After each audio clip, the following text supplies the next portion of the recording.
अमित, आज नेमकं मराठा मोर्चा संदर्भात विधिमंडळात काय घडलं आणि शिष्टमंडळाला काय काय आश्वासनं देण्यात आली?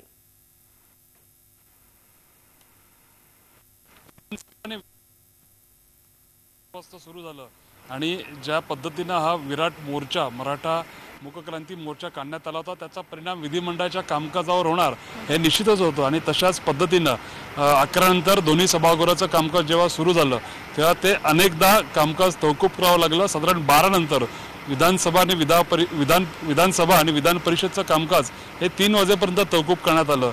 साधारण या मोर्चातील शिष्टमंडळ हे 2:15च्या सुमारास या ठिकाणी विधिमंडळामध्ये मुख्यमंत्र्यांची भेट घेण्यासाठी आणि त्यांना निवेदन देण्यासाठी या ठिकाणी आलं होतं। 2:30 वाजता प्रत्यक्ष बैठकीला सुरुवात झाली आणि साधारण 2:15 नंतर ही बैठक संपली। त्यानंतर जेव्हा कामकाज सुरू झालं तेव्हा आरक्षणाचा मुद्दा अर्थात दोन्ही सभागृहात विरोधकांनी उचलून धरला। मुख्यमंत्र्यांनी निवेदन केलं आणि मुख्यमंत्र्यांच्या निवेदनामुळे समाधान झाले नसल्याची भावना दोन्ही सभागृहात विरोधकांनी व्यक्त केली आणि मुख्यमंत्र्यांच्या निवेदनावर नाराजी व्यक्त करत दोन्ही सभागृहामध्ये विरोधकांनी सभात्याग केलेला आपल्याला बघायला मिळालं।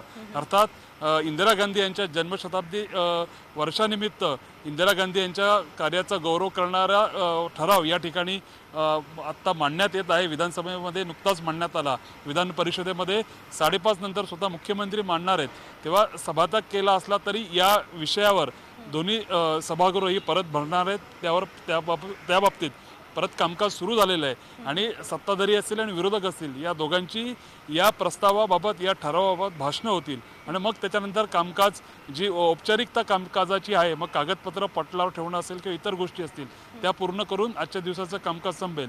तर अशा पद्धतीनं मराठा मोर्चाच्या निमित्ताने कामकाजावर परिणाम झालेला आपल्याला बघायला मिळालं आणि जी बैठक झाली मराठा मोर्चांचे प्रतिनिधी असतील, काही आमदार असतील, विरोधी पक्षनेते असतील, विरोधी पक्षातील आमदार असतील आणि सरकारचे प्रतिनिधी असतील आणि मुख्यमंत्री असतील, या चर्चेदरम्यान अर्थातच मराठा क्रांती मोर्चाच्या प्रतिनिधींचं समाधान झालं नाही आणि मग ते बाहेर पडल्यानंतर आमदारांनी सुद्धा मुख्यमंत्र्यांकडे नाराजी व्यक्त केली आणि त्याचे पडसाद सुद्धा या विधिमंडळाच्या कामकाजामध्ये आपल्याला उमटलेले आपल्याला बघायला मिळाले।